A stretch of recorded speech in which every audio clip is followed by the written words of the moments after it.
여러분 반갑습니다.吴南목사입니다. 오늘은 선교적으로 읽는 성경 두 번째 시간입니다. 첫 번째 시간에 이어 두 번째 시간에도 이렇게 참여해 주셔서 감사합니다.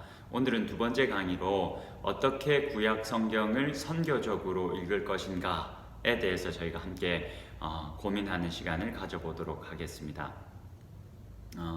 제가 이전에 사역할 때 이야기입니다.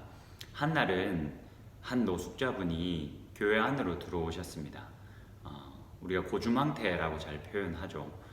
그런 상태로 교회에 들어오셨고 술 냄새와 여러 가지 악취를 풍기며 그렇게 교회 안으로 들어오셨습니다.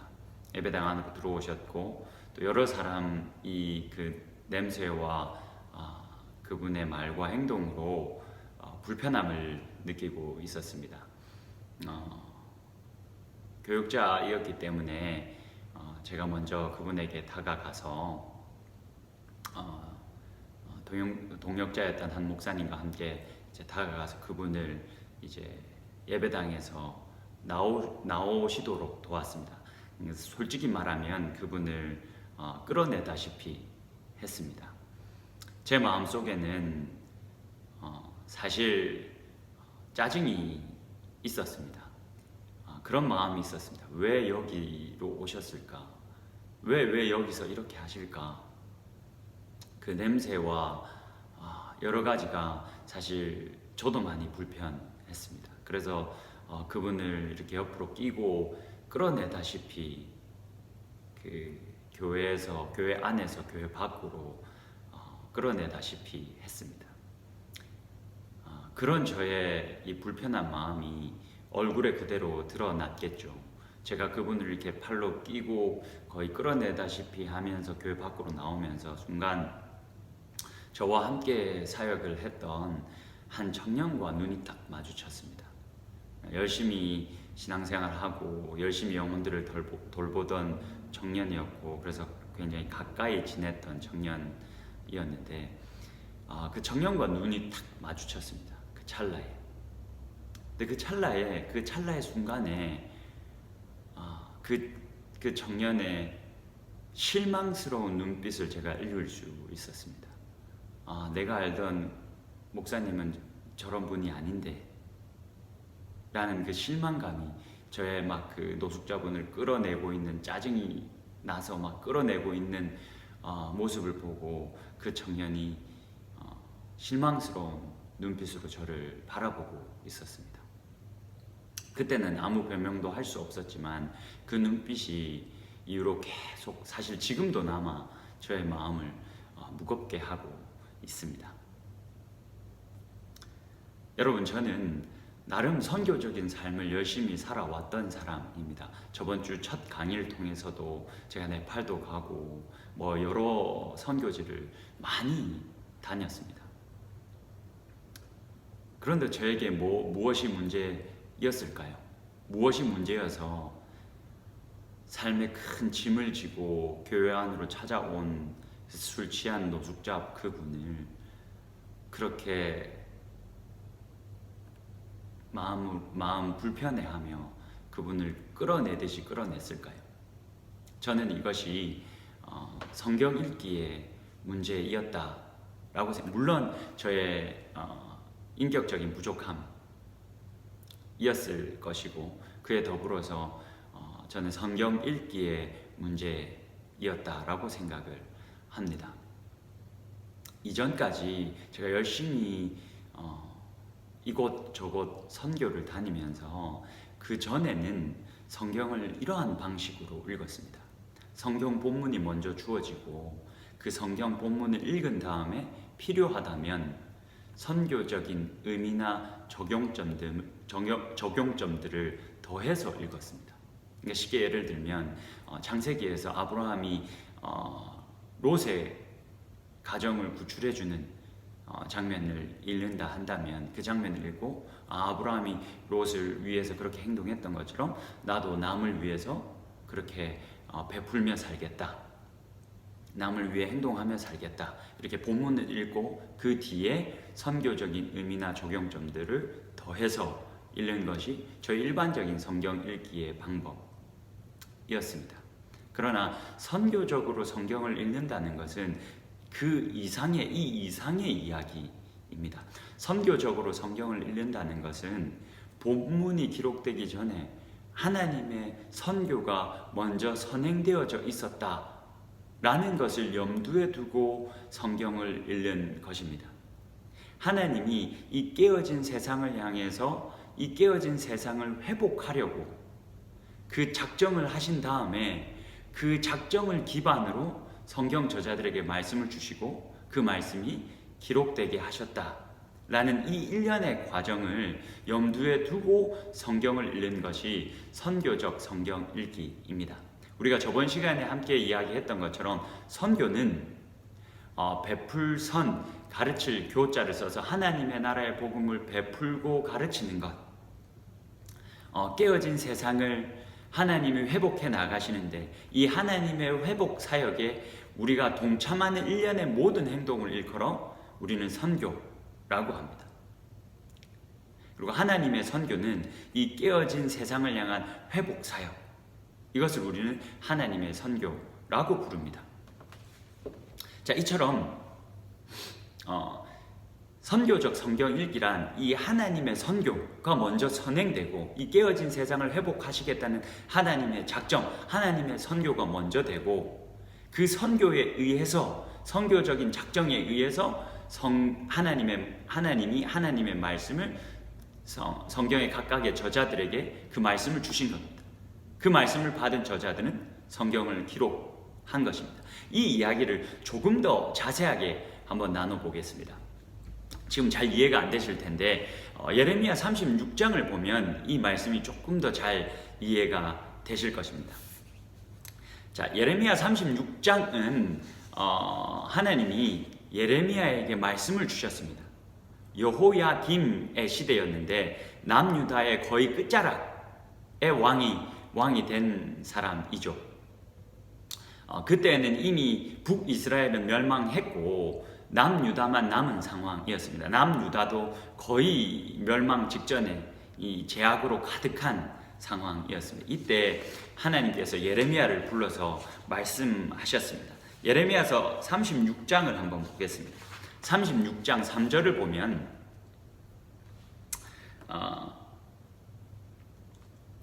이렇게 기록되어져 있습니다.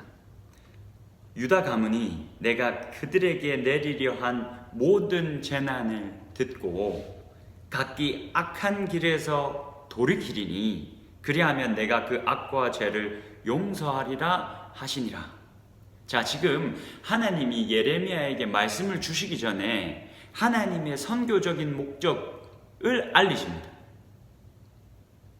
그들이 이 남유다 백성들이 이 남유다 이 나라가 그 악에서부터 돌이키기를 원한다. 그렇게 너희들이 돌이킬 수 있다면 내가 너희들의 죄와 허물을 용서할 것이다. 이 하나님의 선교가 먼저 있었고 하나님의 이 선교의 작정이 먼저 있었고 그 다음 한번 보시겠습니다. 36장 2절입니다. 너는 두루마리 책을 가져다가 내가 내게 말하던 날 곧 요시야의 날부터 오늘까지 이스라엘과 유다와 모든 나라에 대하여 내가 내게 일러준 모든 말을 거기에 기록하라. 자, 이러한 선교적인 작정을 가지고 하나님은 예레미야에게 말씀을 주셨습니다. 그 말씀을 받은 예레미야는 이어서 보겠습니다. 36장 4절입니다. 이에 예레미야가 네리야의 아들 바룩을 부르매 바룩이 예레미야가 불러주는 대로 여호와께서 그에게 이르신 모든 말씀을 두루마리 책에 기록하니라. 하나님이 예레미야에게 말씀을 주셨고 예레미야는 바룩에게 그 말씀을 두루마리 책에 기록하게 하셨습니다. 그렇게 기록되어진 하나님의 말씀은 남유다 이 나라에 전해졌습니다. 자, 이것이 일련의 성경이 기록되어진 과정을 엿볼 수 있는 장면입니다. 전체 성경의 기록 방식도 기록의 순서도 이와 같습니다. 우주의 깨어짐이 있었고 이 하나님의 나라, 이 에덴 동산의 깨어짐이 먼저 있었고 이 아름다운 에덴 동산을 회복하고자 하는 하나님의 선교적인 작정이 하나님으로 하여금 하나님의 말씀을 성경 저자들에게 주도록 했습니다. 하나님의 말씀이 주어졌고 그 말씀은 기록되어졌습니다. 이것이 이러한 성경의 기록 방식을 염두에 두고 성경을 읽으셔야 합니다. 자, 그러면 이 내용을 조금 더 구체화시켜 보도록 하겠습니다.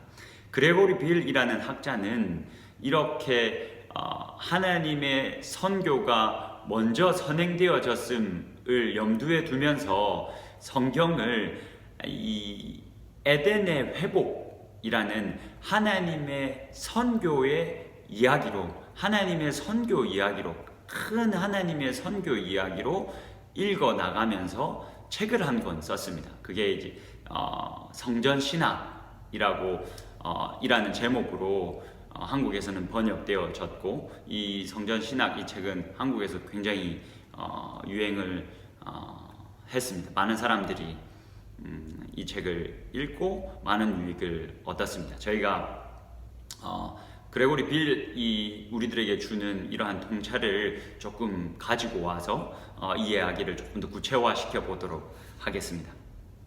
그레고리 빌은 자신의 책 성전 신학에서 이 우주의 깨어짐을 이 에덴의 깨어짐으로 보고 성경 전체의 이야기를 에덴을 회복하시려는 하나님의 선교 이야기로 읽습니다. 슬라이드를 보시면, 그렇다면 이 에덴이 어떻게 회복될 수 있느냐, 하나님의 성전이었던 이 에덴이 어떻게 회복되어지느냐의 이야기가 성경 이야기입니다. 그 회복의 순서는 다음과 같습니다. 깨어진 에덴, 성막, 성전, 그 다음에는 그 하나님의 선교의 절정으로 오시는 예수 그리스도로 말미암아 이 에덴은 회복되어진다 라는 것이 그레고리 빌이 읽고 있는 성경의 하나님의 선교 이야기입니다. 여러분, 에덴은 하나님의 성전이었습니다. 그 성전 중심에 선 이 아담은 제사장으로서 부르심을 받았습니다. 그래서 이 하나님의 성전인 이 에덴에서 하나님의 질서와 하나님의 법이 다스리는 이 나라에서 하나님을 예배하는 자로 그렇게 부름을 받았습니다. 그리고는 하나님께서 이 아담에게 이러한 명령을 주십니다. 창세기 1장 28절입니다. 생육하고 번성하여 땅에 충만하라. 땅을 정복하라. 그리고 다스리라. 그리고 창세기 2장 15절입니다. 그것을 경작하며 지키라. 하나님은 이 아담을 통해서 하나님의 나라, 하나님의 성전인 이 에덴 동산이 확장되기를 소망하셨습니다. 그러나 아담의 불순종으로 결국 이 에덴은 깨어졌습니다. 이후로부터 하나님은 이 에덴을 계속해서 회복해 나가십니다. 첫 번째로 이 에덴의 회복의 첫 번째 단계로 주어진 것이 성막입니다. 출애굽기 25장 22절을 한번 보시겠습니다. 하나님이 이렇게 이야기하십니다. 거기서 내가 너와 만나고 이 지성소 안에 이 증거궤가 있는 이 성막에서 내가 너희를 만나고 속죄소 위 곧 증거궤 위에 있는 두 그룹 사이에서 내가 이스라엘 자손을 위하여 내게 명령할 모든 일을 내게 이르리라. 에덴이 깨어졌습니다. 하나님의 성전이 깨어졌습니다. 하나님의 질서와 하나님의 법이 다스리는 그 나라가 깨어졌습니다. 그래서 하나님이 이스라엘 백성들에게 성막을 주셨습니다. 이 성막에서 내가 너희를 만나리라. 하나님의 질서가, 하나님의 이 우주를 다스리는 질서가 성막 안에 그 아름다운 그림으로 다 그려져 있습니다. 저희가 그 내용을 다 살피기에는 시간이 부족하기 때문에 일단 넘어가고, 성막에는 이 모든 기구들과 이 성막을 하나님께서 이 성막을 어떻게 만들 것인지에 대해서 청사진을 모세에게 주셨는데, 그 청사진 자체가 이 하나님의 우주를 다스리는 통치와 질서와 하나님의 법을 잘 나타내 줍니다. 거기에서 내가 너희를 만나겠다. 이 성막만은 나의 이 하나님의 질서와 법이 여전한 곳이다 라고 약속을 하셨습니다. 그 성막은 성전으로 발전이 됩니다.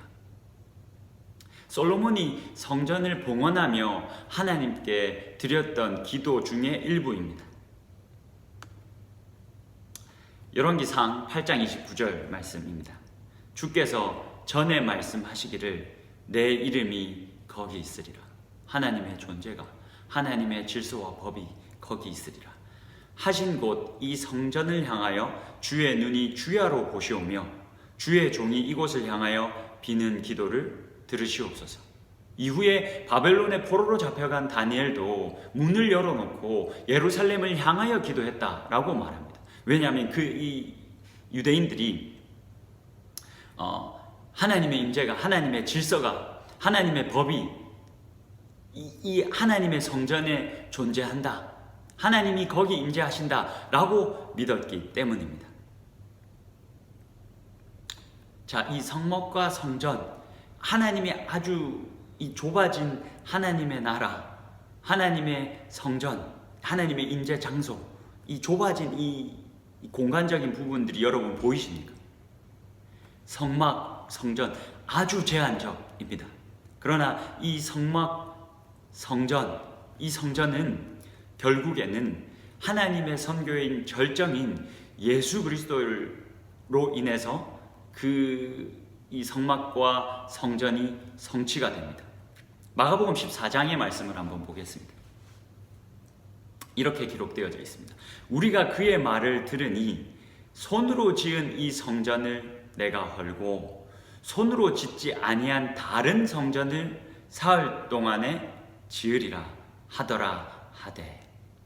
자, 손으로 지었던 성막과 성전은 결국 다 무너졌습니다. 이방 나라들에 의해서 다 짓밟혔습니다.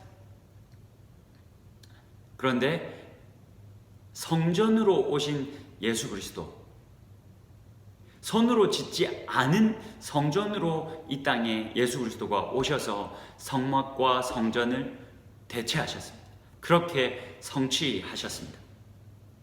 요한복음 1장 14절에서 이렇게 선포하죠. 말씀이 육신이 되어 이 땅 가운데 거하시네. 이 거하다라는 단어가 사실은 쉐카이나로 이렇게 장막을 치다. 그러니까 성막과 성전의 성취로 예수 그리스도가 오셨다. 그렇게 성전이 되셨다라는 요한복음 저자의 선포입니다. 예수 그리스도가 성전으로 이 땅에 오셨습니다. 그렇게 성막과 성전으로 이어지는 하나님의 선교 이야기의 정점으로 오셔서 성막과 성전을 대체하셨습니다. 하나님은 이처럼 이 예수 그리스도를 통해서 하나님의 나라, 이 에덴이 회복하기를 이미 작정하셨습니다. 그 작정을 기반으로 해서 성경 저자들에게 이 긴 하나님의 선교의 이야기를 기록하게 했습니다. 자, 그렇다면 하나님은 어떻게 예수 그리스도를 통해서 에덴을 회복시키십니까? 하나님의 나라가 이 땅에 임하게 하십니까? 에베소서 4장을 한번 보겠습니다. 바울은 이렇게 이야기합니다. 슬라이드를 보시면 창세기 1장 28절과 에베소 4장 15절 16절을 좀 같이 보면 좋은데, 이 창세기 1장 28절에 기록되어진 처음 주어진 이 창조 명령에 사용되어진 생육하라 라는 단어를 바울이 에베소 4장에 가져와서 사용하면서 이렇게 이야기합니다. 오직 사랑 안에서 참된 것을 하여 범사에 그에게까지 자랄지라. 여기서 자랄지라, 자라다라는 이 단어가 생육하라라는 단어와 동일한 단어입니다. 창세기에 사용된 이 단어와 동일한 단어입니다. 예수 그리스도에게까지 자라가라. 무슨 말입니까? 예수 그리스도와 같이 되어라. 예수 그리스도처럼 살아라. 그는 머리니 곧 그리스도라. 그에게서 온몸이 각 마디를 통하여 도움을 받음으로 연결되고 결합되어 각 지체의 분량대로 역사하여 그 몸을 자라게 하며 사랑 안에서 스스로 세우느니라. 여기서 그 몸을 자라게 한다 라는 단어도 동일하게 이 창세기 1장에 생육하라라는 단어와 동일한 단어입니다.